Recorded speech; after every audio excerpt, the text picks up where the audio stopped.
She's a mother of 6, a farmer, a writer, a podcast host, passionate home cook, enthusiastic ingredient investigator. I love that. Every time I read that, I love that. Enthusiastic ingredient investigator, because it just reminds me of the teachings of the Honorable Elijah Muhammad, and the understanding that you should never go past a misunderstood word.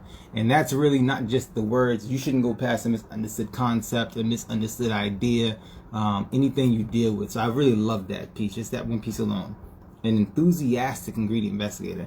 She's a lover of locally grown foods, as I am, a tenacious researcher, and leader of a Gateway to Homeopathy study group. And so this is our sister. We're going to bring her on to tell us a little bit more about herself, and we can get into this discussion. Again, family, do me a favor and share this live out to as many people as you can. And just real quick, I want to say peace to everybody that's already here. We have Organized Goddess in the building. That's Sister Marissa. Farmer Courtney's already in the building. We have Q Minus in the building and Sister Lisa. I see we already got a question in the question box. But we're gonna wait. We're gonna wait until we bring Farmer Courtney in order to ask questions. Hold on, I'm trying to request her. There.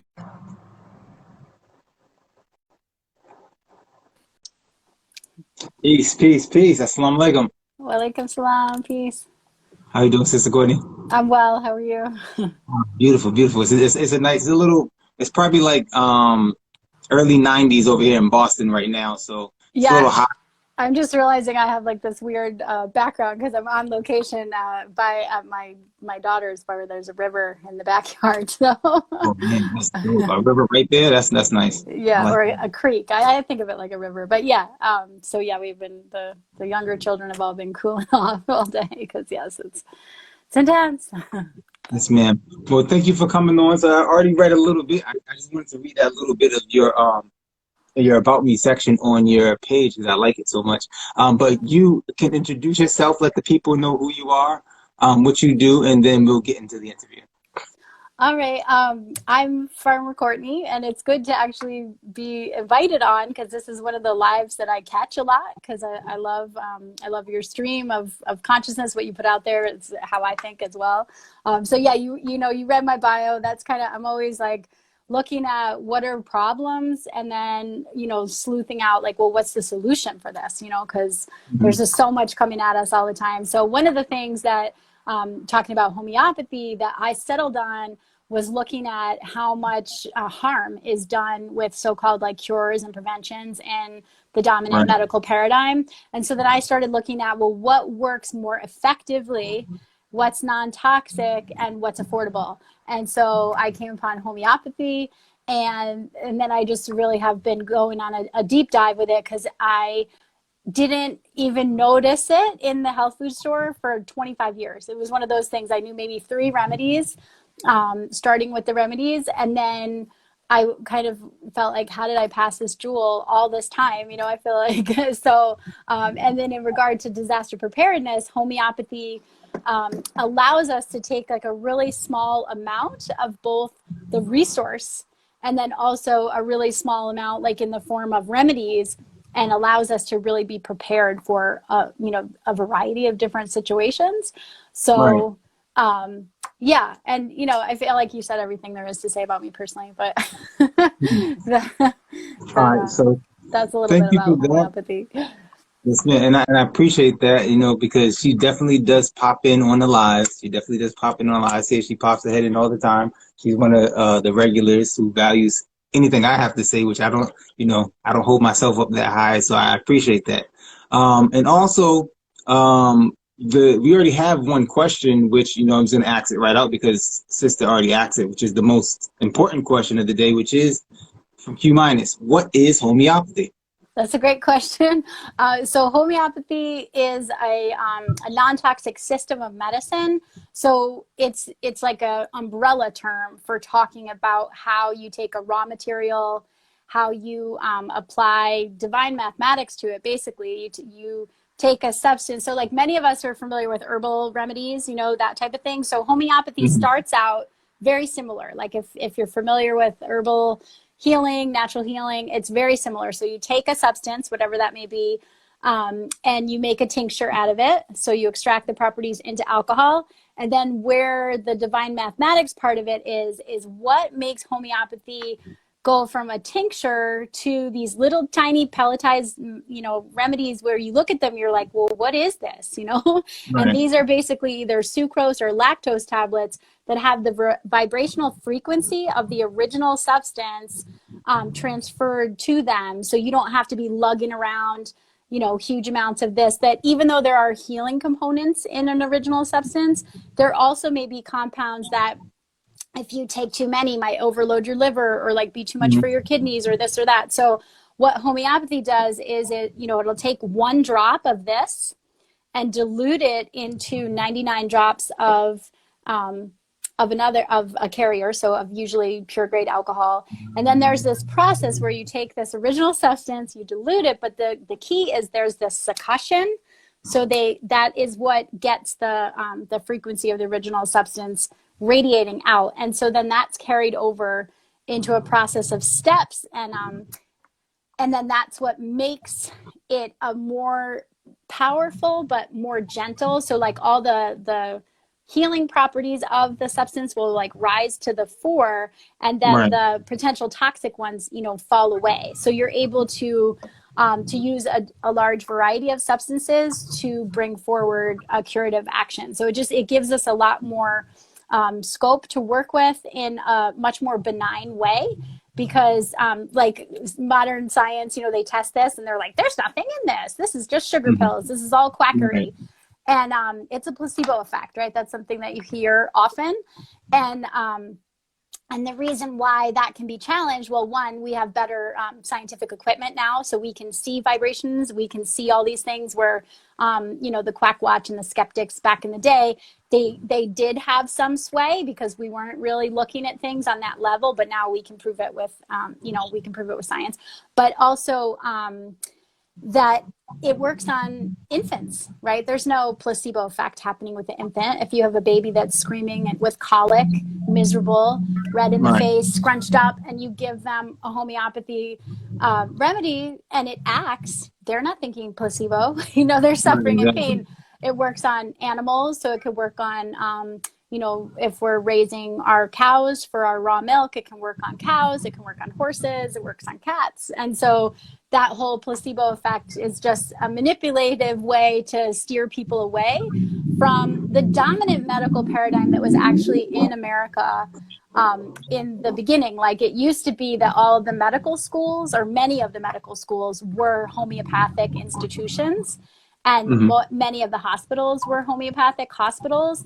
But then there was this shift in medicine and the paradigm of medicine, like switching over to the real, the Rockefellers, and like the dominant paradigm of medicine switched. And there was a Exactly. very, it's not a theory, like there was a conspiracy to really take homeopathy off of the map, Exactly. because they really wanted to work with the harsh molecules of pharmacology. Like they didn't want people to be able to have a non-toxic solution for pennies that could treat anything from your everyday acute issues, like I was talking about with babies, and injuries, that type of thing, and also infections, epidemics. Like they didn't want that type of ability to do for self and Right. eliminate them to be dominant anymore, because there was a time where this is a homeopathy kit, so this little thing comes out of here, where people had these in their homes.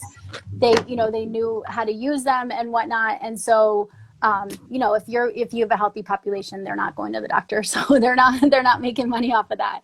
Right. And so now homeopathy is kind of having a revival, which is what got my attention.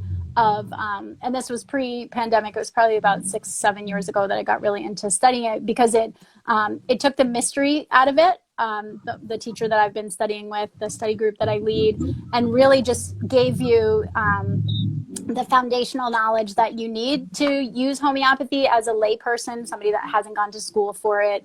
Took all the kind of the spookiness out of it and just sort of applied it, in a real observer type caretaker role, and just gives you solutions for things. So it's helped me, to treat shock and deal with broken bones, stitches, heat stroke, all kind of things that like A to Z, really, basically. It gives you an Right. option, and you might have something that comes up that's beyond your scope, but you, at least as you're on the way to seek help, you can have something to lessen the severity of what you're dealing with sometimes. So yeah, I know I'm talking a lot, but yeah, I do. No, you're saying Real, no. You're right on point.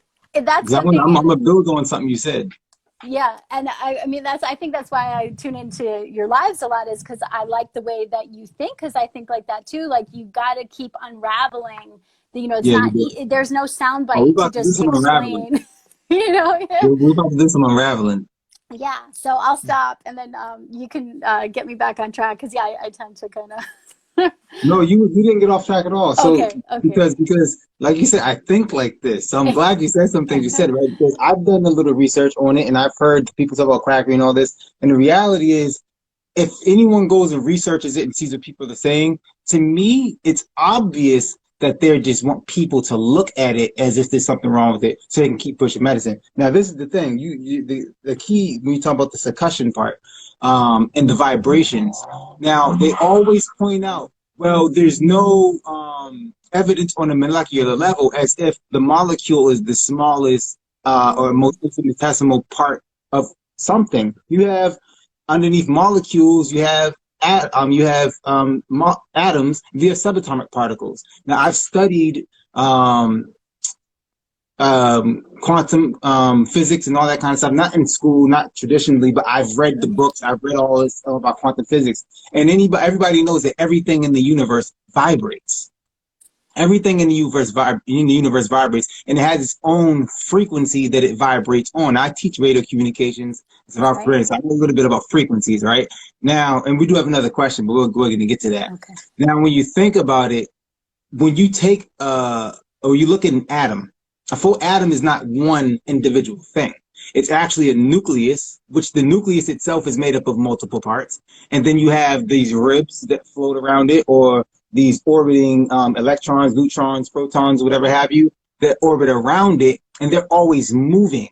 So an atom is not a solid stationary object. An atom is actually a moving, vibrating object, as well as the actual subatomic parts to it. If you break them open, and then that's when you get into the quantum physics and all that, you get into this science of string theory and all that.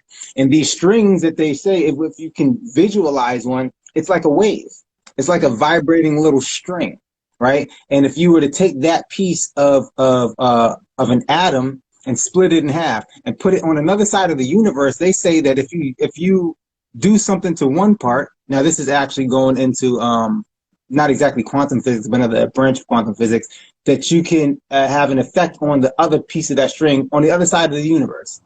So that whole argument that, oh, well, if you've diluted something 100 times by 100 times by 100 times, that it's no longer there, is bullcrap, because it's not just the molecular level. You have subatomic particles that go even smaller than a molecule, right? And they all vibrate. So that whole banging and all that, like they put bowls of water on top of huge speakers, and what you'll do is you'll turn the speaker up different levels, and you'll notice at certain levels, the water will vibrate. And it will hold that pattern for a certain amount of time. The water does have memory. Yes, sir. Like, that's something that science has proven now. So people that go and they make those claims that, oh, well, they say that water has memory and there's no scientific backing for that, that's a lie. Yeah. That's a lie. The science has proven them wrong. And so, but we don't want to say, I don't want to go off the trail either. But I understand perfectly what you're talking about and how that works. It takes a lot more to actually convey exactly how it works than what I actually said. But I don't know where everybody is in their understanding of these things, right? Which is why we do unravel and unravel and unravel.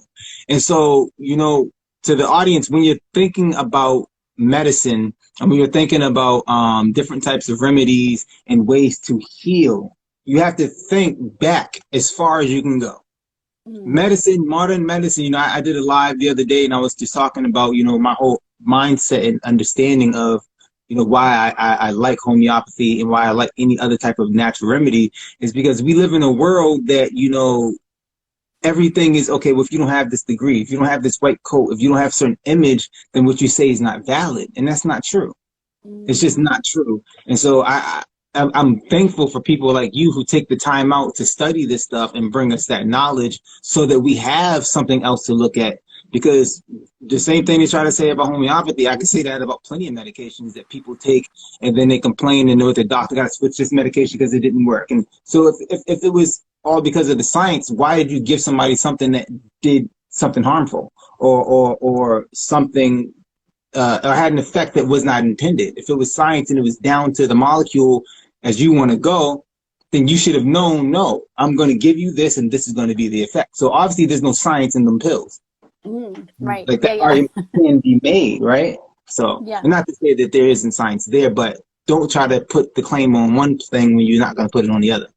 Right. Yeah. It's kind of a process where there's a heavy influence of that education, right? So like it's not so much the art of healing, which is what one of the textbooks, like the key textbooks that all homeopaths study, which I'm not a homeopath, I'm a mother.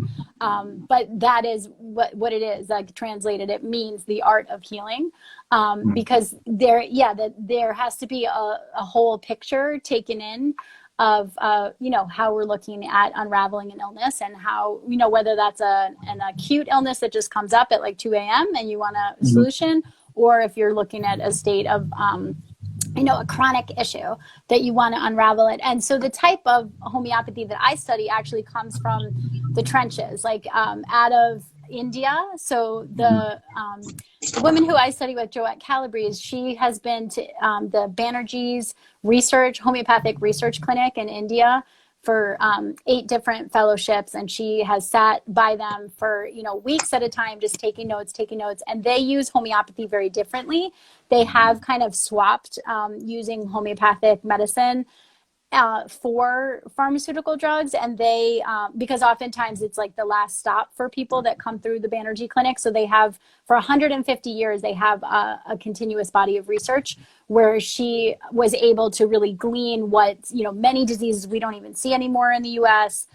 Just very intense conditions, and this was pre pandemic, but just day and night. Literally, they had like a morning clinic, they had a day clinic, and then they had an evening clinic. They would see 1,200 patients a day, 7 days a week. They have research, and so that's the bit that I share on in study group and stuff. Like, that's where we're coming from. Like, we really wanted a medicine that would serve the people, to be able to do for self and to have no negative effect. And sometimes you have to do a little bit of study, and you have to keep trying with homeopathy if it's a chronic issue. But just the fact that you're not doing long-term cellular damage is a real key benefit. And in these times, like, you might find yourself where there isn't help is not on the way. There are not medications available for people for whatever reason. And so that's what really appeals to me. I did see one of the questions come through about where to get the kits. Do you want me to hit on that right now? Because I was. Yeah. So thank you for everybody that's entering questions in the comments. We will get to all your questions. You can answer them. You can, if you're speaking, as you see them, you feel free to answer them. Okay. And I do have one in the question box as well that I'll get to after you answer those ones. So I keep referring to kits, and so this kit is from a really old pharmacy that's been running in America for over 100 years. It's called Washington Homeopathics. And so within it, I actually think these are like bullet cases, but they make a beautiful organization.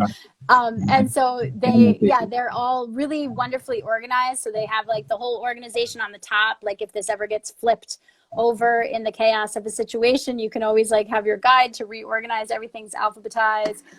Each remedy is alphabetized on the top and on the side. And these kits are is a 200 kit, so it's all the same frequency and potency. And I know it's a lot to cover, and I'm happy to come back like another time if we just want to drill into one specific aspect of homeopathy, if I'm going too fast for people.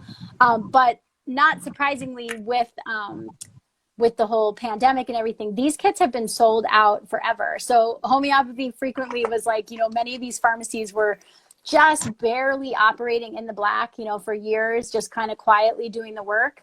And then suddenly, like when the pandemic came, many natural remedies, whether it's like, old tincture companies or homeopathic pharmacies, inundated with customers. Suddenly people were like, okay, we need something to do. So unfortunately, these Right. have been out of stock. I did do a live, it's on my page, about a couple companies that are in stock.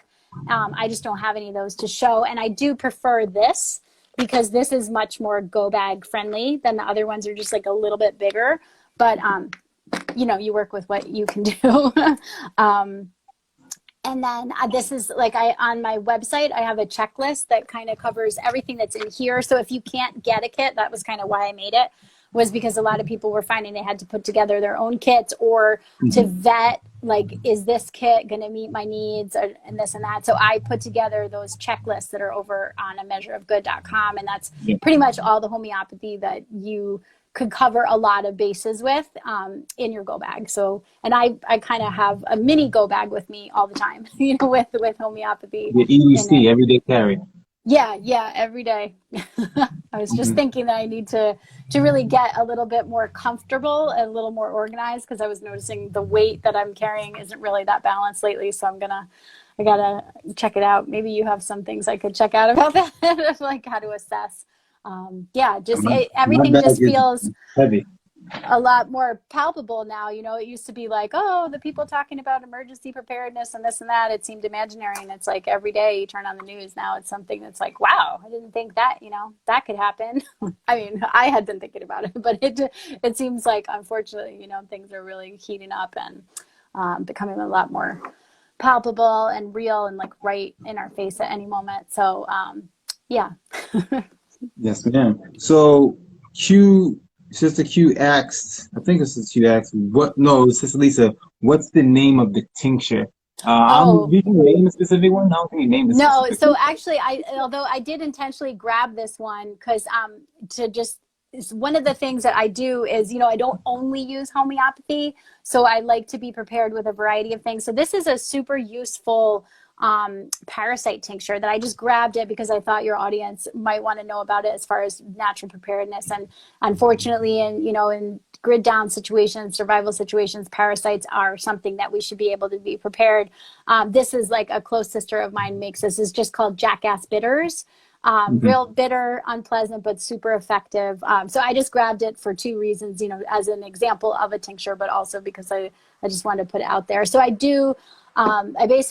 focus on homeopathy, but I also encourage people to have like a small stash of real essential herbal medicines and essential oils also was one of the other things that I had kind of focused on, and then I felt like it was too broad and I needed to hone it in and give people real usable information. So I just shrunk it down to homeopathy, but hopefully soon, I'll have a course that kind of covers those three areas a little bit more in depth, but Yeah.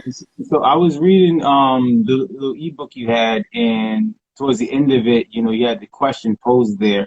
Do you advise people to, not use medication? Something like the question was something like that. And I already yes. know the answer, but to those, she basically answered the question to those who might ask that. No, you don't. She doesn't believe, in just stopping to use medication and all that. But do you want to speak a little bit towards that? Yes, absolutely. One of the wonderful things about homeopathy is that, and with the really rare exception of just a few remedies that you would never find in a kit that's available to the public prepackaged like this, there is not much documented experience. I mean, evidence that there's any interference between the molecule action of a pharmaceutical drug and the vibrational frequency of a homeopathic remedy. So you can be on the drug, whether it's like a chronic issue or a life-saving issue. You're having massive inflammation, asthma symptoms, some sort of post-surgery, or like some kind of breakage or some sort of emergency that, like, truly it is life-saving, and that is a real blessing to have it in that moment. Or so the homeopathic action will help the body to heal. And oftentimes what happens is that when people keep seeing their regular doctor, they'll say, oh, you're not experiencing XYZ anymore. Let me lower the dose of your medication. So while it might be one of those things that you're privately doing because physicians aren't going to know about it, like they're not going to encourage you to use homeopathy, there is a way where you can keep your body stable, not just make a knee-jerk change of, you're not doing what you've been doing, and suddenly making some kind of dangerous change, just, going out on a whim, learning about this or that, and your body can be supported so that you will cease to need it. You can have an in between. Some people, you find a way. And oftentimes chronic issues, like if you're really very struggling with something, it is a good idea, if at all possible, to check in sometimes, with a homeopath. Because I have to say, full disclosure, because I've been doing, we've been eating organic foods and growing our own foods and really taking over certain segments of our life, which is what our life is. Like we don't have a lot going on in our life, but we, have a small degree of mastery over some aspects of our life. We don't have a lot of chronic health problems. So that's where what I usually teach is it's beyond the scope really to talk about super complicated cases. That's when it is good if you can tap into a homeopath. And the pandemic actually has brought forward some really affordable resources of homeopaths around the world coming together and realizing one of the hindrances and one of the reasons why homeopathy isn't as dominant, aside, why it didn't come back after that hit in the 1940s from the AMA, was because it's not fun, it's not covered by insurance or anything like that. So there was a mastermind. Yeah, it can be expensive if you get involved. So there's this website called Homeopathy Help Now. And then I think there's Homeopathy Help Now Global. And so that's like international. And then Homeopathy Help Now is in the US. And so they have like a sliding scale clinic type thing where they're really trying to be able to serve as many people as possible. And so there's like the pandemic response with that you can tap into. And then if you want to work with a homeopath for a chronic case, there's a greatly reduced fee. So that's been one really positive thing that's come out that, homeopaths organize, and they're also correlating data with the outreach, not on the person, but on the remedies, the effectiveness, and how to have something to offer rather than just, go home and suffer and be scared kind of thing to people, how to help with symptom management, in whatever way, their ill health is manifesting on some level. So to try to catch things early to help people. And they're based out of New York City. So they definitely have been through it and have, some good data, some solid information to help and support people. So that's been really good. And I haven't checked on it in a while, but it's definitely a solid offering and you can find it. It's not super Googleable. So I think because it hasn't been established that long, and they're not, they don't have a blog. They don't have tons of things that make it easy to find. So it's just homeopathyhelpnow.com. You just have to type it in specifically. But yeah. Yes, ma'am. So peace, family. Again, this is Daniel KC1 NCF, lead instructor, radio communication and survival preparedness. We are live with Farmer Courtney of A Measure of Good, which you see the comment is pinned, or the website is pinned at the bottom there. Make sure you check out the website.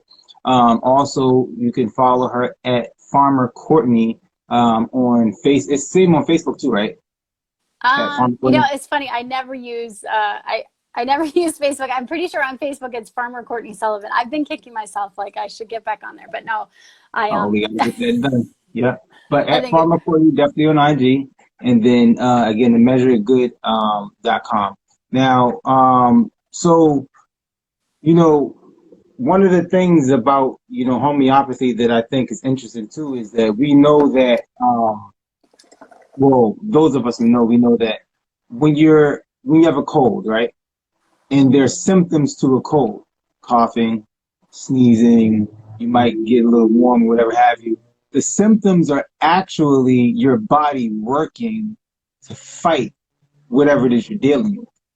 And so when you think about homeopathy and the idea that cures like, right? You want to get that symptom. So if you have something that is so minute and there's a delusion to where you're not taking the full strength of whatever disease or whatever it is or substance, you're only taking enough to produce a symptom, if you will, if that makes sense, right?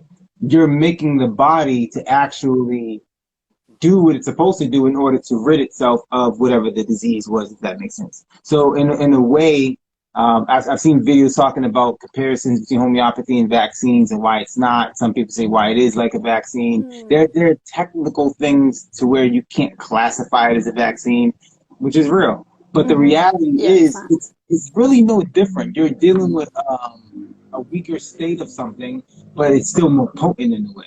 Mm, And I think it's really when it comes down to understanding those words like potent and a weakened state of something, or the term vaccine, we have to find that balance in there to understand how and why this works. And so you're telling the body, because again, we go back to the memory in the water. What you're doing is introducing something into the water, right, in mm-hmm. a certain concentration, and the water knows it's present. Water is living.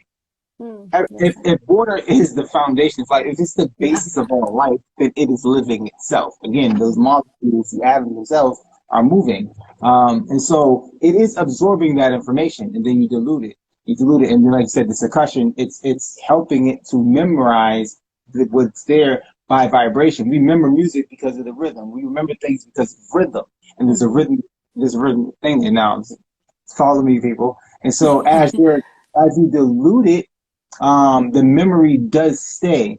And what you're dealing with is that the water is entering into your body and it's telling your body, okay, well, we need you to vibrate at this frequency, Mm, at a frequency that is going to affect the body in such a way to produce the symptoms that the body's going to put itself through anyways through the cold. Just like a vaccine would say, okay, well, look at this. I'm going to give you this, talking to the red blood cells or whatever blood cells, saying, okay, well, this is what I need you to be on the lookout for.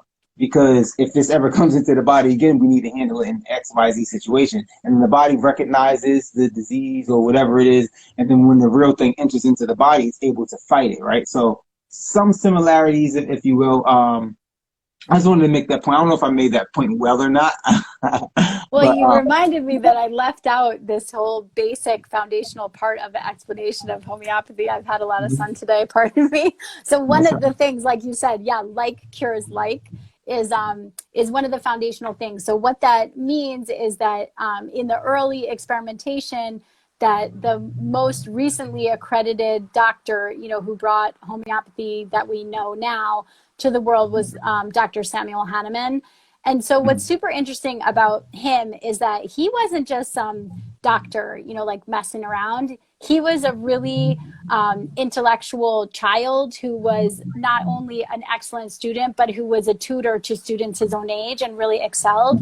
And the level of learning and everything that he had, that he had to have gone into some real deep archive. Like he was a mind that would go as deep as he could as far as the text and knowledge that was around, and also just like in his mind, like reaching out mentally and intellectually. So I always, I have absolutely no documented evidence of this, but I know that somehow what he brought forward with homeopathy goes all the way back, to Imhotep, the original physician. Like I feel that so deeply when I really study it. So he's currently, accredited, but this didn't come out of Germany, right? Like this is so deep as far as what he observed and came upon. So I usually use the example of a red onion because it's something we all have had familiar, experiences with. So when you have that cold you were talking about, and like your eyes are burning and your nose might be dripping, and you just feel like, oh my goodness, so overwhelmed by that activity of having the action of cutting the red onion and it going up into your face, produces a very similar state for a head cold that just Right. comes on and produces misery. So if you Right. are having that where you're just getting under the weight of like, oh my goodness, my eyes are just burning, and like you're going through your day, your nose is dripping, it's disgusting, you can go to your homeopathic kit, and there's a remedy called allium cepa, and that's for head colds and allergies and congestion, and that's made from the red onion. So the like cures like is that like in its raw state, in its organic state, that remedy that then becomes healing after dilution would Right. cause those same symptoms in a healthy person. So like, I'm not having any of those symptoms now, but if I started cutting a red onion, I would immediately be a mess, like real close to my face. I would be a mess without any kind of Right. ninja kitchen trick that you were like, okay, I know what to do. Like I there are actually have ways. some little tips and tricks. I work in the kitchen, so I Yeah. know some. Yeah. So if you don't apply knowledge, you're going to be a mess. And so that's one way to think of it. And so it started out with a lot of experimentation of just like, what does this produce and that produce, and that's kind of what all of the scientific literature in homeopathy, it's called approving. So it's like somebody has a substance, they see some sort of curative action or potential, and then they go through. So like, you'll have volunteers that will volunteer and they'll use the substance, and they'll take it repeatedly until then they start feeling really poorly, and they like record all the things that manifest in their body as a result of taking the homeopathic remedy that they made to show and prove. That was another thing that really stood out to me, was like, oh, the foundation of homeopathy is like cures like and showing and proving. And so, yeah, I was always like, that's really interesting. And so, just as an aside, like, you don't necessarily need to be able to expound on atoms and subatomic particles and all of these things to be somebody that can just get a homeopathic kit in your go bag and like just start some real measured study of homeopathy and start applying it to your preparedness situation. So I just want to say, like, you can go as intellectually deep as you want to with homeopathy, if that's already how you're wired, or if you're just needing to know the absolute basics of how to look up answers, how to find things out. Like, there's something in it for every mind. So just don't want to scare people away if we're So um, we have a question here though that's yes, along sir. that line. Real quick, I'm gonna post it on the screen. Okay. From the brother in the East, how long does it take to learn to get the foundation to do homeopathy? I think it takes generally 4 to 8 hours of learning. So that's what's great about the study group. You're talking, right, brother? You're talking about just as like a lay person, because if you're speaking about professional healing, that's a couple year process.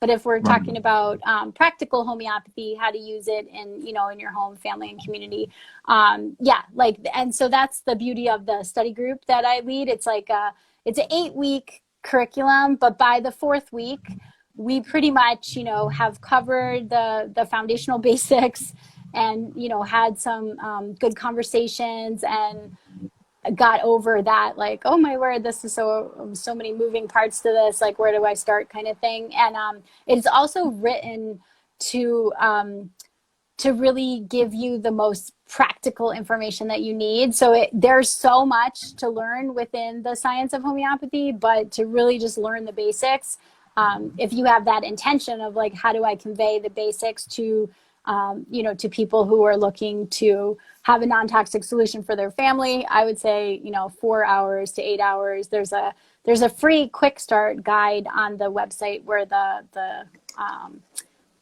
study guide is published from, and it's all free. And so you could spend like a half an hour just getting like the lay of the land, or you could do a deep dive and hit every single thing in that quick start guide. And in about 6 hours, you'd kind of feel like, oh, this is really, something I feel like I have confidence to undertake, so. Yeah, so if anybody else is interested, looking here now, it says meeting times 8:30 p.m. To 10 p.m. Eastern Standard Time. Is that still Yeah. standing? That same time? Yes, generally. Yeah. I And just concluded a study group, and then sometimes it's hard to get people to commit to stuff in the summer. So I was kind of waiting till fall. I was thinking also, one of the things that comes up a lot is that the weekly commitment thing is challenging for people, because one of the things that's unique about this particular, like, it truly is a living study group. So like, you need to be on camera, you need to be present, and you need to be part of it. Um, that's, that's just how it is. And so I've been kind of running into that. There were many times in my life where that totally would not have worked for me. Mhm. So I'm working on putting together something that's me, just kind of going through like a real short introductory course kind of thing. Like we just talked, like maybe a 4-hour total type thing. Some So that, modules. yeah, so it's like a little bit more flexible for people. And then if you truly want to, a lot comes out of the conversation. So that's why I do think that there is like a tremendous value into being, in conversation, actually talking this out, stating a thought process out loud, getting confirmation, that kind of thing. Yeah. So yeah. So another question that I had is, and this is right with the title, how can we use homeopathic remedies in survival situations? Like, how do we take this medicine, this form of medicine, and apply it to our, like, you have the kit that you could put in your go bag. I have my bag here. There's a little bit of weight to this thing. Yeah, yeah. With my little kit. So if I wanted to have something, I had a kit to go. Like, how do I go about that? If you were outside of just buying the kit, is there more that you can say about that? And maybe what are some of the most commonly used homeopathic remedies that people should consider? I know you mentioned one about dealing with parasites, but is there anything else? Well, yeah, that was the herbal tincture that I mentioned about parasites. And some things, that is a good thing to highlight about homeopathy, that like I feel like homeopathy covers you for 80%. Like you can have an 80% success rate, really good, like if all you wanted to do is homeopathy. But if if you don't have to limit yourself, and you can also tap into using herbal remedies, like it's good to have something on the margins in case you just don't have enough knowledge, to cover it. Like there might be a homeopathic remedy that would work in that situation, but sometimes, just grab for the herbal medicine and use what you know as you're learning how to go. So yeah, I did not start with this whole kit. Like, so basically I started with 3 really specific remedies. And all at my stage of life, I had young children. And so the main one is Arnica montana. And you can search that one up. There's some really beautiful teaching videos from a homeopathic pharmacy that are super short. It's actually a commercial, but it's beautifully done. And they show them harvesting the plant material. So Arnica montana is a plant that grows in the French Alps. It shows them harvesting it at peak conditions. Shows them making the tincture out of it. It shows them adding it onto the pellets at the completed form. And then it shows it to you like in the usable form of how it would work. So Arnica, what's really wonderful about Arnica is that it is great for pain and trauma. So as a mom with many young children, somebody was always bumping their head, falling, doing something, like just having some kind of pain or injury. And what's also for more severe injuries, one of the aspects of Arnica that makes it such a kind of like a Swiss Army knife of homeopathy, like if there was ever just, one of those things. So it helps with bleeding. It can really help with bleeding. It can help with swelling. It can help with, blunt traumas, that kind of thing. It can help with pain, with broken bones. But it also just really, it does cover some aspects of shock as well, which is what makes it such a well-rounded remedy that, it's probably one of the top 2 or 3 homeopathic remedies in the world that most So I need people, that one. yeah, many people learn about homeopathy through Arnica. And there's 2 ways that you generally see it. So you see it in the pellet form, like I keep holding up. And then this isn't actually an Arnica gel, but it comes in a tube similar to this. And some of them they even have for, they have them now with like a nice roll top applicator, which is definitely a new thing. It doesn't cost anymore, but it's great, especially if you're in a place where you don't necessarily want to be touching, have everyone touching the spout of the medicine and that kind of thing. So, and the one thing about Arnica gel that it does say all over it. So that's another thing. The labels aren't complicated, but I do encourage people to read the Arnica gel label because it is wonderful for all these things except for broken skin.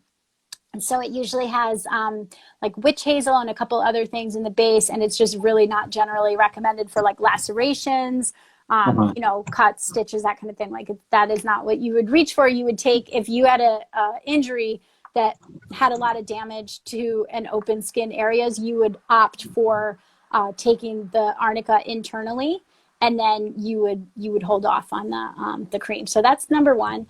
The second remedy that I learned about, and this is beyond like what we'll get into, but each remedy, I kind of made this like the anatomy of a homeopathic remedy is that like it has the name, so and they're always in Latin. So if you're kind of like what, um, that it just takes a little getting used to, and then you know you'll get used to them. But the beauty of that is that they're the same all over the world. So you can be in Cuba at a pharmacy looking for a remedy, you could be in Russia, you could be in China, you could be in Canada, the US. They're all in Latin in every pharmacy in the world, so you'll always get the same exact thing.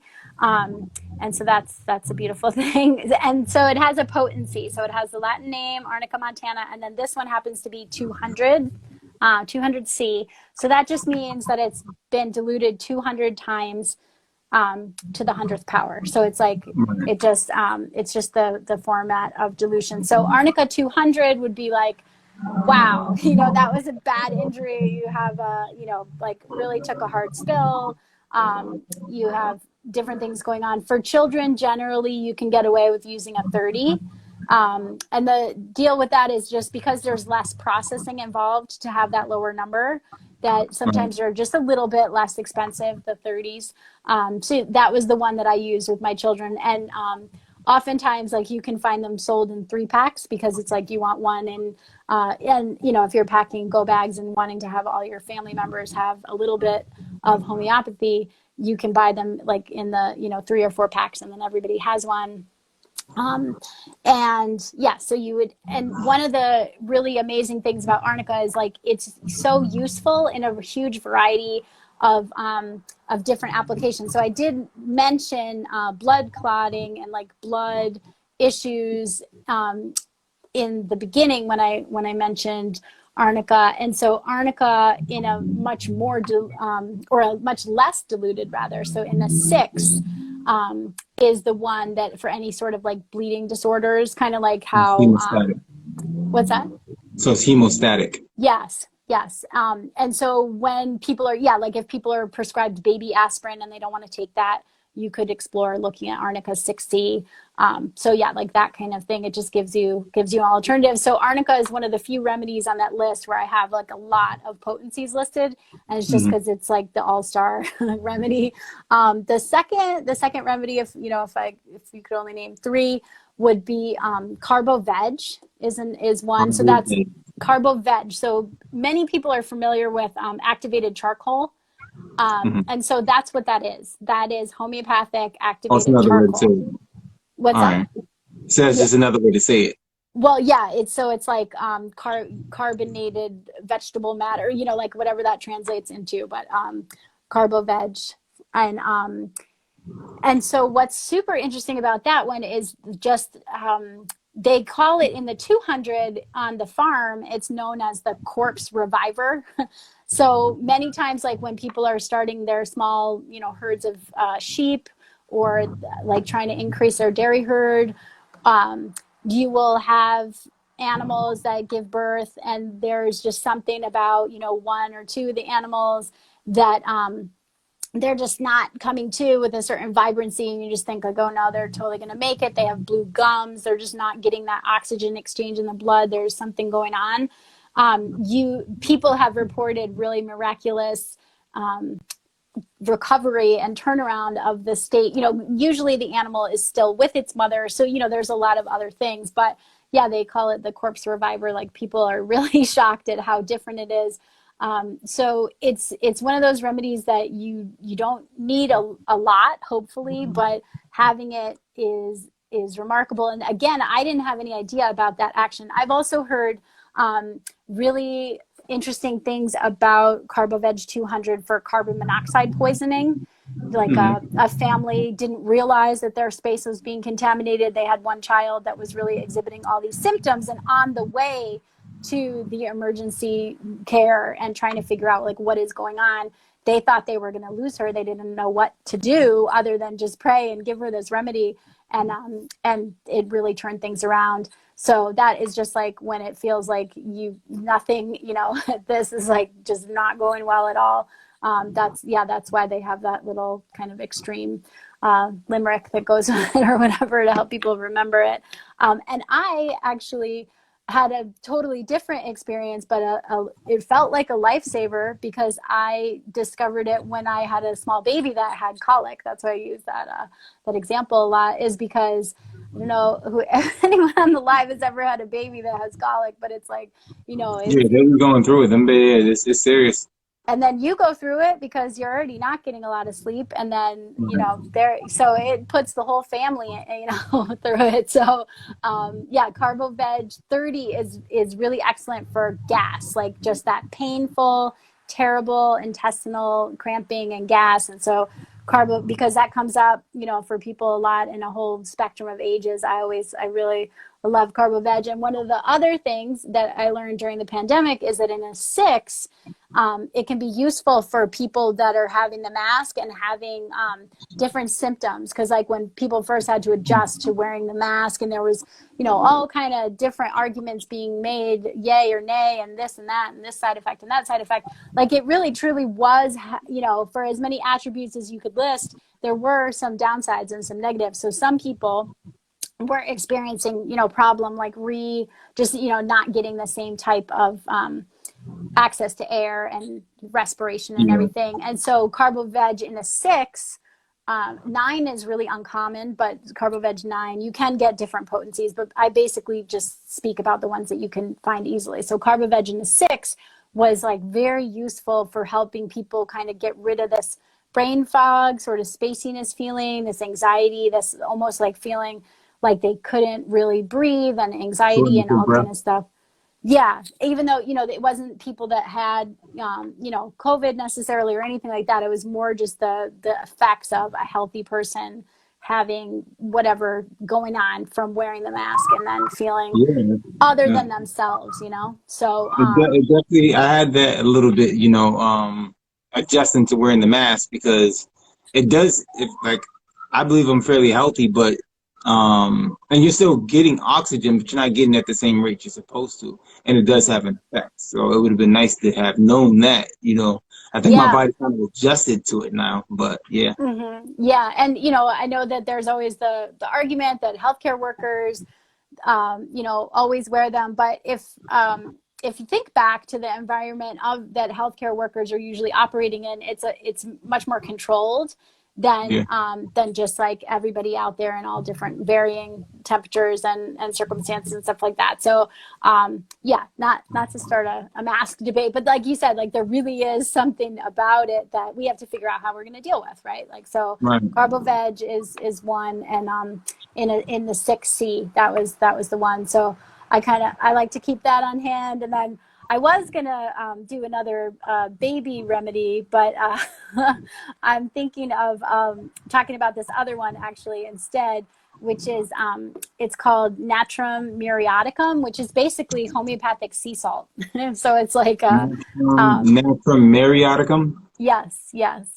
And I can come back once you post this, because I know you lose all the comments, right? Like I'll type in the comments of the spelling too. If you want to keep it on there, I can go back in. But it's commonly called Natmur, so NAT and then MUR is and Natmur 200. I actually just had this come up recently. So it's a great detoxifier. So it's good. So if you feel like you've been exposed to things, if like you have a headache coming on suddenly, if you just really feel like you were maybe in an environment where you were like exposed to something going on with like gasoline or something like that. Or like, people have different levels of chemical sensitivity, that kind of thing. I definitely used to be one of those people that it took me a long time to recover.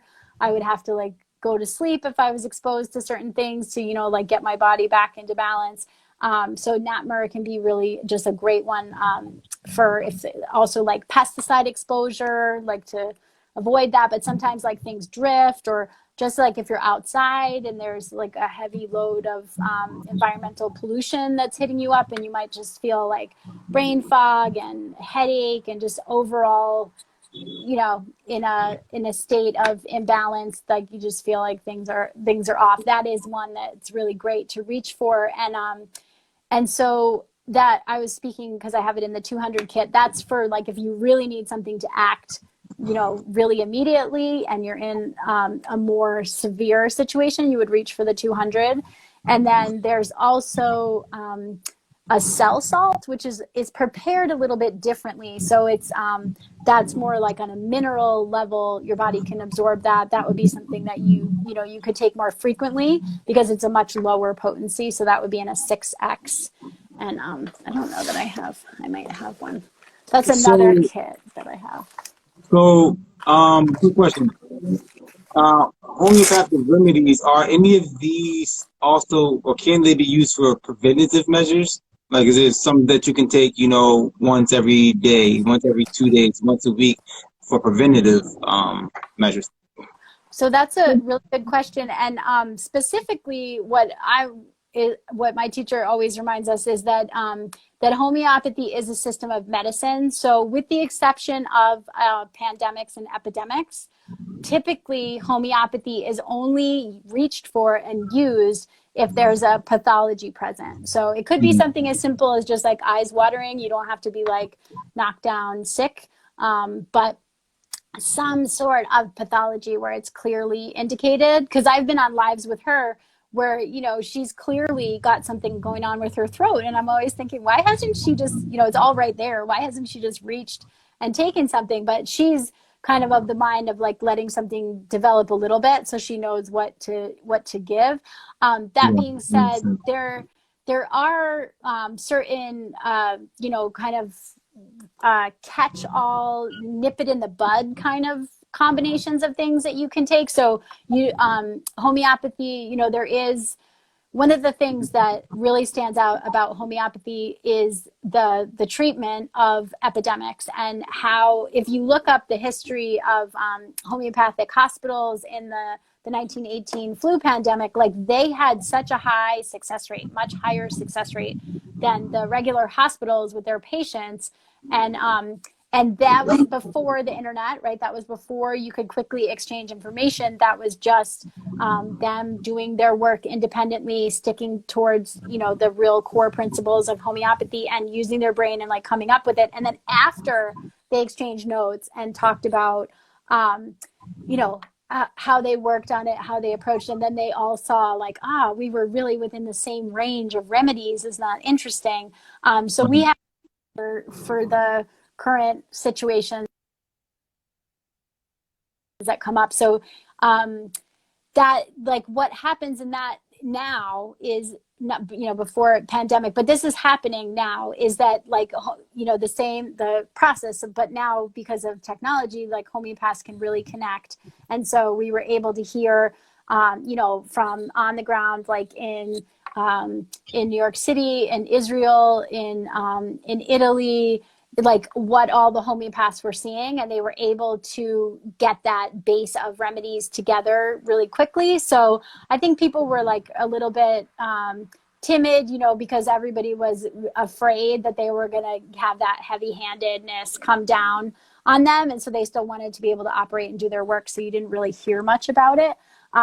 But there is a place for that. Typically that comes you know, from a mastermind of homeopaths, like deciding this is what's used, but it can be done.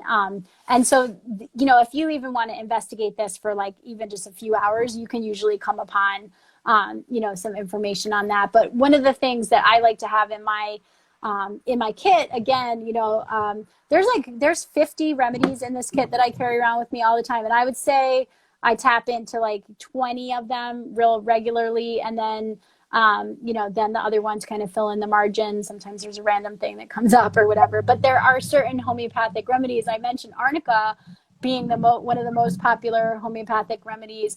There's this other homeopathic remedy that's used for flu.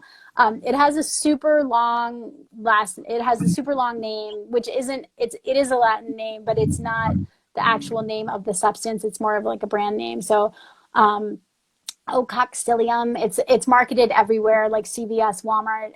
It's one of the most popular homeopathic remedies. So you could take that, like if you have sort of this vagary, right? Like it hasn't actually manifested where you can see that you have a temperature on a thermometer, or you have to, you're feeling woozy, you have to lay down, like you're aching. It doesn't have to get that far. Like Right.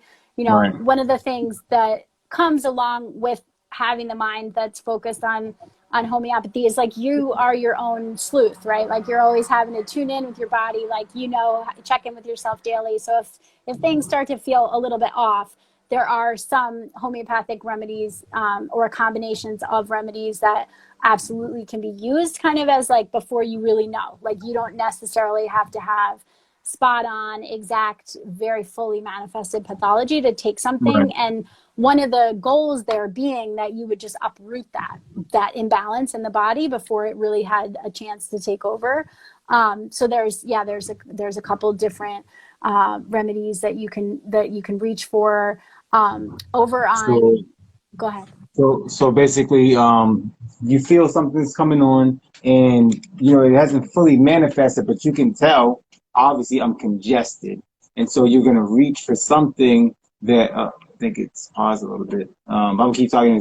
You think it's something that is in your lungs. You just feel congested, so you reach for something that you know is gonna actually help break up mucus, or you're feeling a pain somewhere, and before you become immobilized, you're going to use something that is in the kit that is designed for. Um, I, she just got disconnected, but it's just to keep asking the question. That is designed for pain relief, and I believe she still hears me talking, so hopefully she'll be able to respond. Well, I don't even think she's on here no more. So we're gonna wait and see if Sister Courtney comes back in. Farmer Courtney comes back in and get her back on here. So again, brothers and sisters, this is Brother Daniel, Case 1 and CF of Radio Communications and Survival Preparedness. We're live with Farmer Courtney of A Measure of Good. Our website is right there at the bottom, www.measureofgood.com. Make sure y'all check that out. Also, we are speaking about why homeopathy. Be prepared with non-toxic medicine for the time. And so when she gets back in, I'm going to ask her another question dealing with, relating this topic to survival and preparedness, and basically asking the question, things hit the fan tomorrow, SHTF, shit hits the fan, excuse my language, tomorrow, and say we don't have that kit. How can we go into nature? How can we go into our environment and find a plant, find a source of something that we can take and turn into that remedy? Because, when it comes to all survival preparedness, we want to have the knowledge, we want to have the understanding of how to actually get these remedies without, relying on the store, relying on something ready made, where you have to order from a manufacturer. We know the supply chain right now is suffering heavily, because of not just COVID, and it's really things that have been going on since before then. When we're talking about the tariffs and all of the things going on with China, which they export a lot of the goods that we use here in America. We think about the agriculture industry in the United States, and the fact that due to natural disasters and adverse weather events, the amount of goods that we've produced in the last few years is just going down and down and down, whether it's because of drought, whether it's because of flooding, or hurricanes and tornadoes destroying swaths of farmland. We even had snow, areas where it snowed unusually, and the fact that farmland was covered in snow for X amount of time saturated the ground. And so the supply chain is suffering. So knowing that, understanding that, with the volatility of the world right now, whether we're talking about the political landscape, the social landscape, we're talking about the economic landscape, meaning the actual economy is suffering. Whether we're dealing with COVID or, again, natural disasters and adverse weather events, the reality is that any point in time, any one of those volatile pieces to the infrastructure of this country, which is a huge cog in the wheel of the infrastructure of the world. Any one of them falls completely off, it's gonna have a domino effect, a huge domino effect, and we need to be able to, in that time, when we can't get on there and order that kit. And like she said, the kit that some of the kits, they're just not as available right now. How do I go into my backyard? How do I go into my garden? How do I go into the woods and get a plant, get a berry, get something, and use that natural resource and turn it into a homeopathic remedy? I don't know. Maybe her phone died, possibly, or maybe she got a very important phone call and had to get off. I don't know, because I've not seen her come back into the live yet. I'm going to tag her in the comments. Not that. I hope she's all right. But so that's really the last question I wanted to ask her, to kind of bring it home and wrap it all into survival and preparedness. Because it's real, family. Unless you're just like ignorant in the sense where you're ignoring intentionally what's happening in the world around you. Everybody's ignorant to some degree. Ignorance meaning you don't know. Ignorance is simply being in a state of not knowing something. And unless you're just completely like out of the loop, it's hard to look at the world, and I don't care what they say about, being able to take off masks and things going back to normal. The reality is that things are never going to go back to normal. And outside, again, of COVID, there's so many things about the world we're living in that are volatile that, while a lot of people may have looked at preppers as crazy people in the past, a lot of people are realizing, no, we do need to be prepared, because what we went through over the last year and a half to 2 years was huge. It was huge. Like you can't deny. Oh, there she goes. You can't deny the reality that at any moment we could be catapulted into a situation or circumstance where resources will be extremely scarce, if available at all. And you have to have something on hand. You have to have, whether it's physical goods, or you have to have some kind of knowledge of how to interact with the environment to make a good or a service that will help you to survive whatever is coming down the road. So, all right, I don't know what happened. You good? Yes, my phone totally overheated. I did feel like the room that I'm in was getting really hot, but then all of a sudden, Window. I'm sitting right near the window, but yeah, my phone was not having it. So hopefully, I put it in the freezer just to come back because I didn't want to leave you hanging like that. But yeah, so.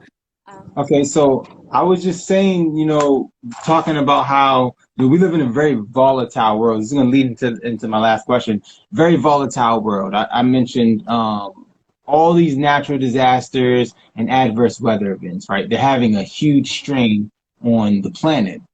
I mentioned, and I didn't go deep into any one of these subjects, but I mentioned the reality that there's a social climate that is volatile. The political climate is volatile. The economic climate is volatile. And then that's all on top of, and it was really before COVID. And we were dealing with the supply chain issue that was being fed before COVID, and COVID just, kind of made that thing grow exponentially. And so, again, the title of this is Why Homeopathy? Be prepared with non-toxic medicine for the time. Now, the question is what time, right? Now, for me, time is the time where conventional medicine, the time where the things that we're used to just being able to go to the store and get this, we are not going to be able to do that, right? Any attention we pay to the world right now tells us, no, we got to be prepared. And so, what does one do if they want to use a homeopathic remedy, but they weren't able to get the kit? How do you go into your environment? Whether it be a home garden, the woods, or, maybe, like I said, like take a red onion. Like, how does one go about in a post class, let's say stuff hit the feed yesterday, and we just got interested in homeopathy today, and so we don't, you know, and supply chain is just not there. How do we use our environments? How do we go into the environment and extract homeopathic remedies from it, if you will? Yeah, I mean, in full disclosure, that's not something that I've ever had to do, because obviously, like, I've been enjoying not having to deal with collapse scenario. But I'm just reaching for, so from what I'm going to be sharing. So I took this course, the Survivalist Guide to Homeopathy. It's basically my teacher's, you know, opus, like everything in it. So she does have a chapter in there where she goes into, you know, you would harvest the plants, how you would do the extraction method to get that frequency, how you would do, you know, the succussion. She describes the whole thing. It would be a lot more stressful. I'll definitely say that. Homeopathy is one of those things that, because it's kind of, it is a high science, that there's a lot of steps involved. There's a lot of things. So yeah, you could do it if you had the will, right? But you're at that point, you know, you're better, not better served, but it's more practical to just be looking at, you know, wildcrafting, herbal medicine, like that kind of thing.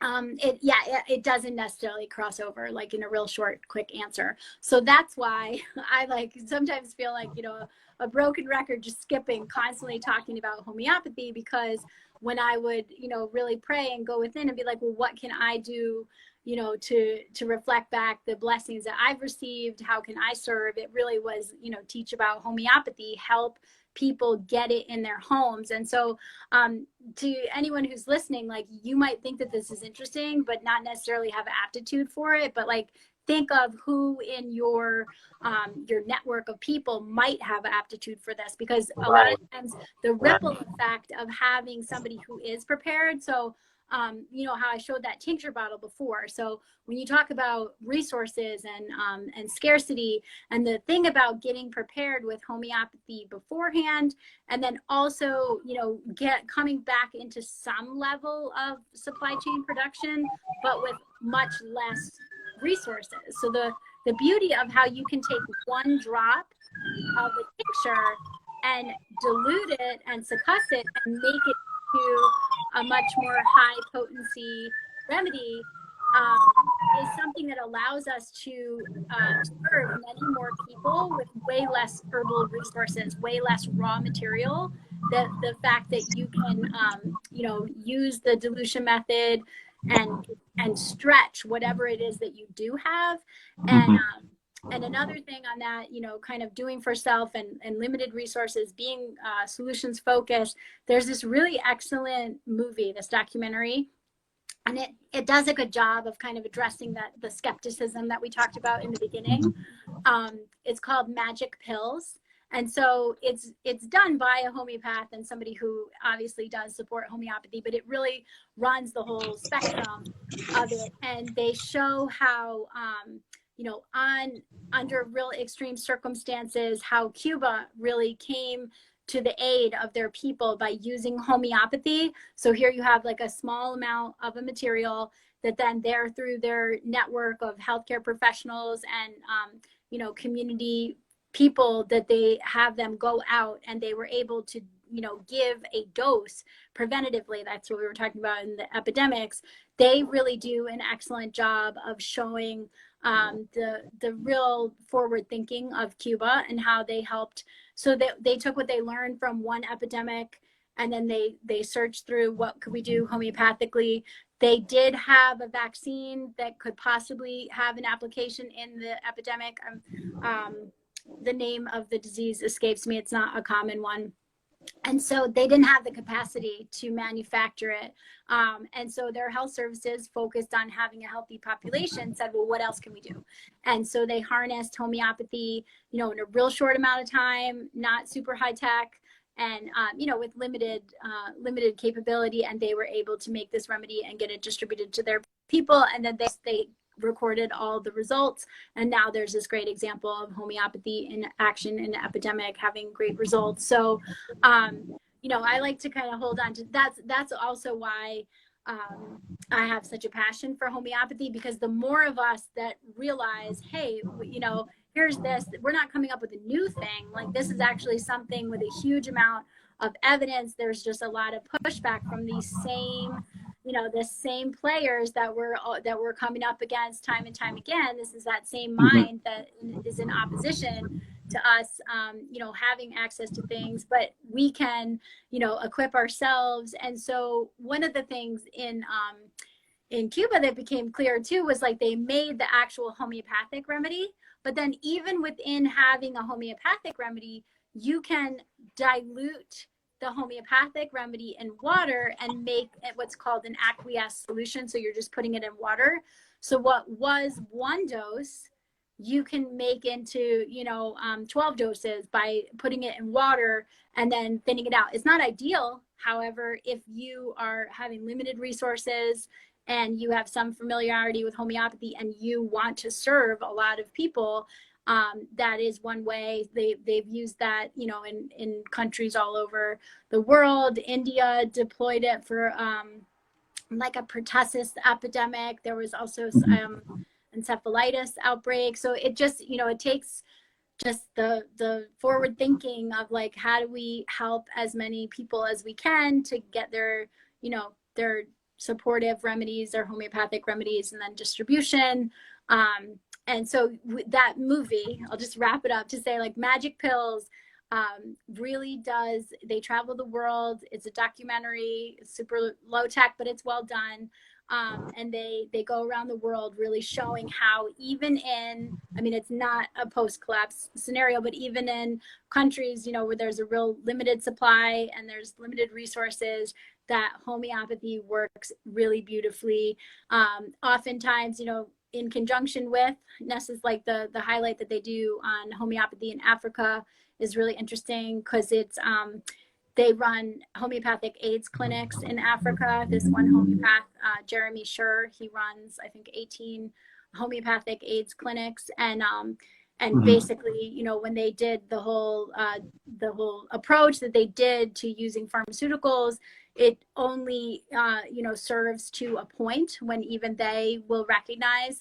So he's actually in hospitals with his homeopathic clinic helping people. So, like we talked about, how one supports the other, so it can help people have a better quality of life.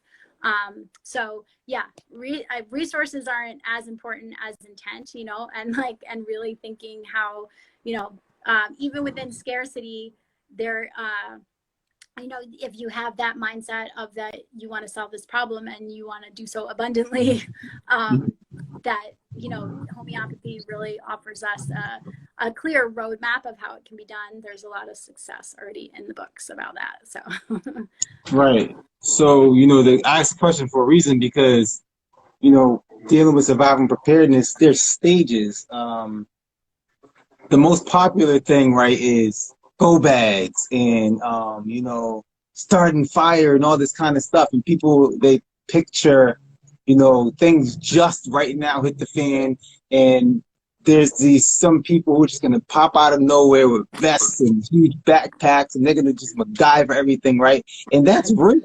Like, I have redundant ways to start fire, I have redundant ways to get water and clean water, right? But this is the reality.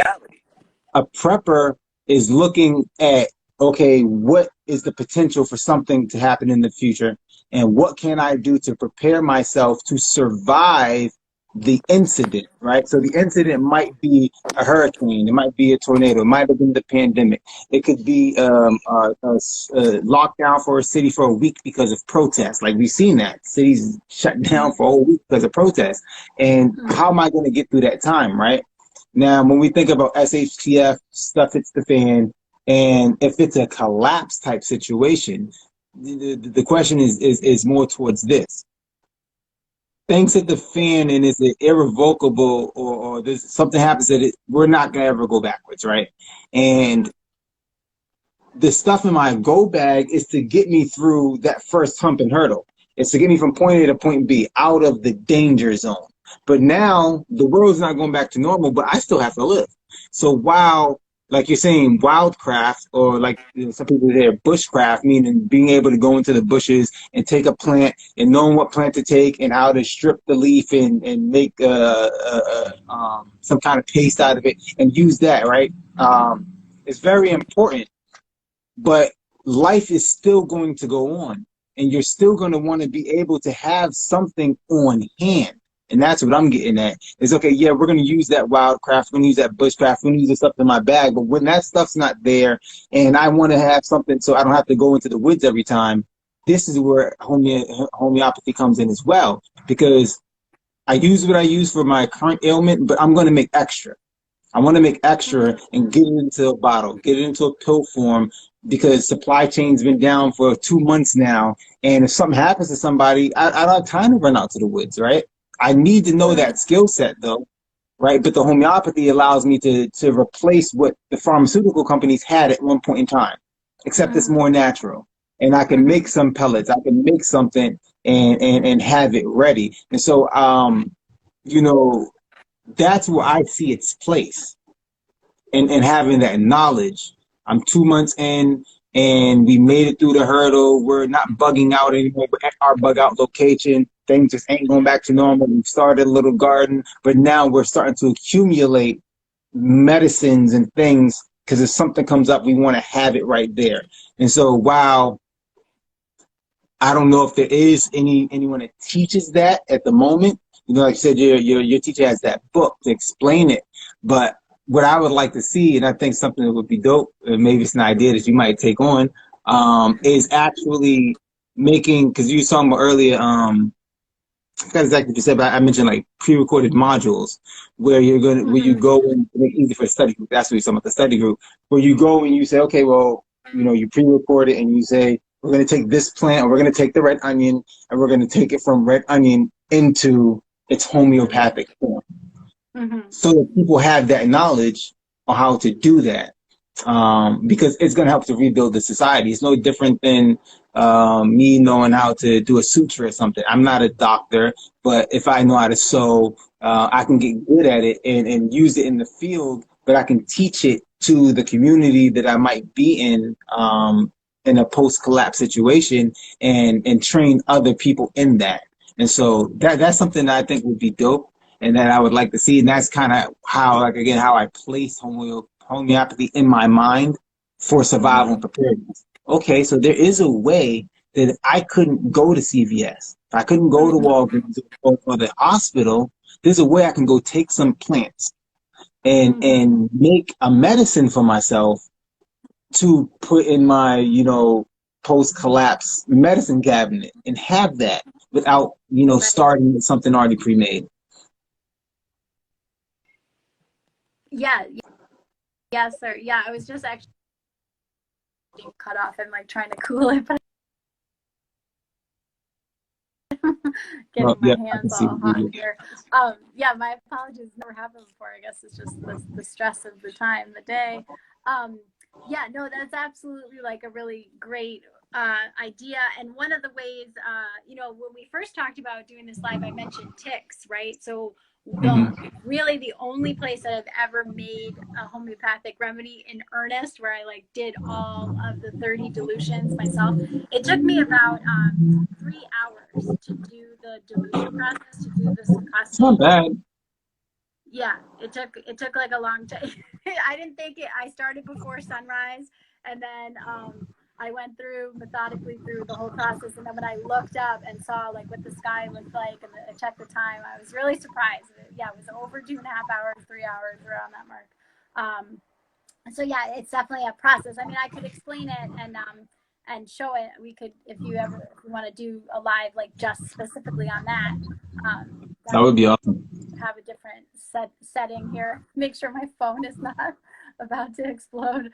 But yeah, so I made the remedy from the ticks. So one of the things that, you know, there's so much about Lyme disease and ticks and things that can be said, but however, the ticks have a certain frequency and certain vibration, and so you can also make a homeopathic remedy from the actual pathogen or the pest that's going on. So I did use I kind of, every time we have ticks, this is really just real survival stuff, you know, living out on the farm. It is super unpleasant, but I do have a high grade alcohol that I put ticks that we find in, because Lyme disease can kill you, but it kills you slowly, you know, so it like knocks out your productivity, it knocks out your ability. And it is one of those more quiet epidemics that went on and for a long time. So it wasn't ever something that I had to deal with so much in our early days of the farm. We had about 16 years of total peace, never took ticks off of children.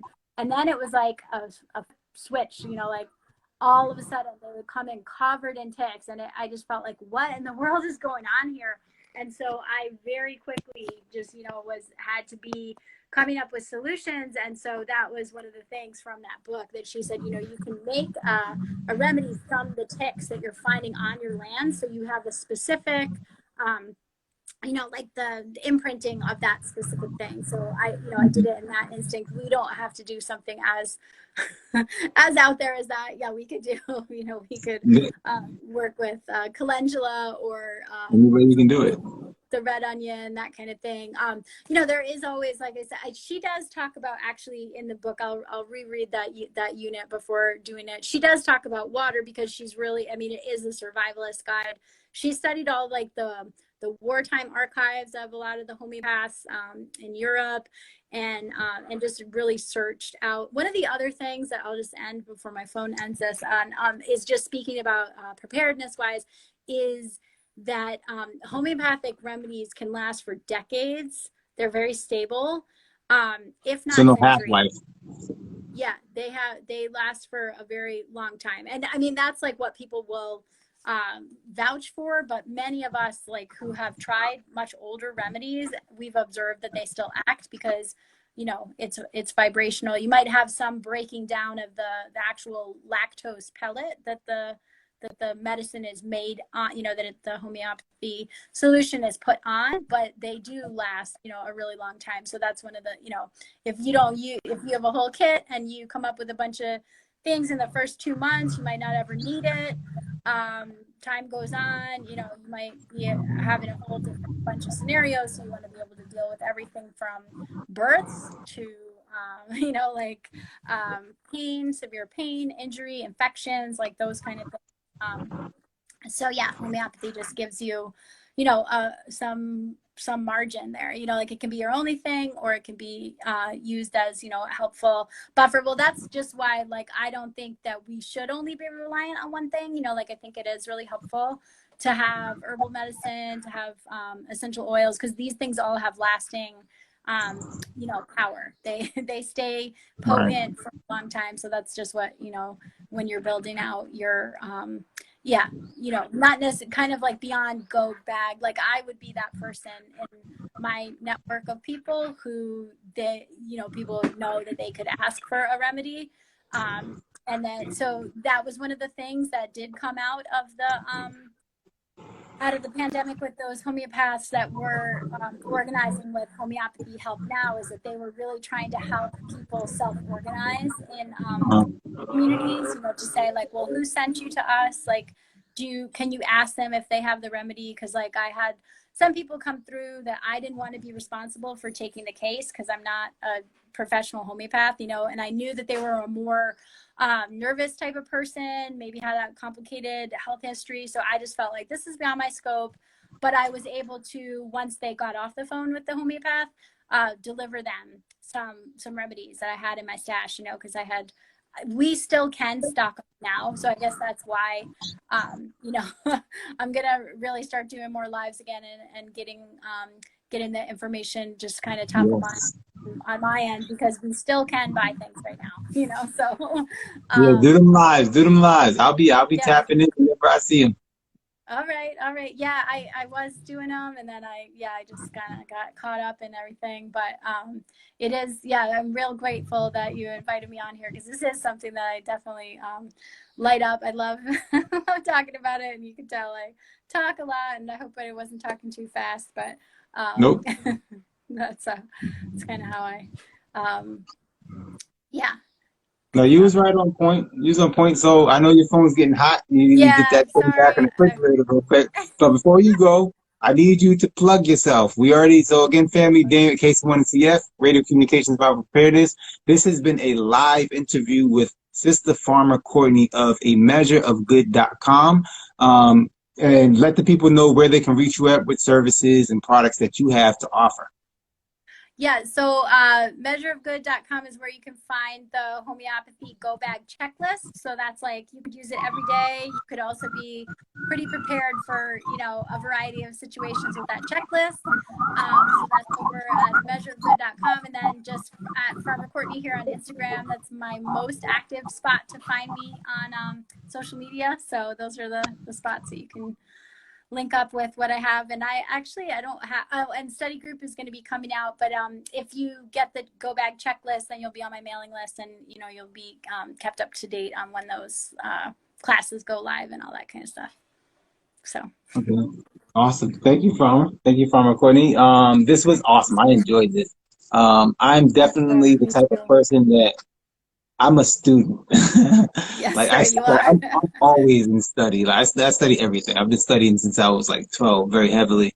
And so I appreciate you accepting my invitation. And we should definitely try to set up another one where we can maybe do a demonstration of how to actually go from raw material to homeopathic remedy. So we can still give people the actual visual for those visual learners.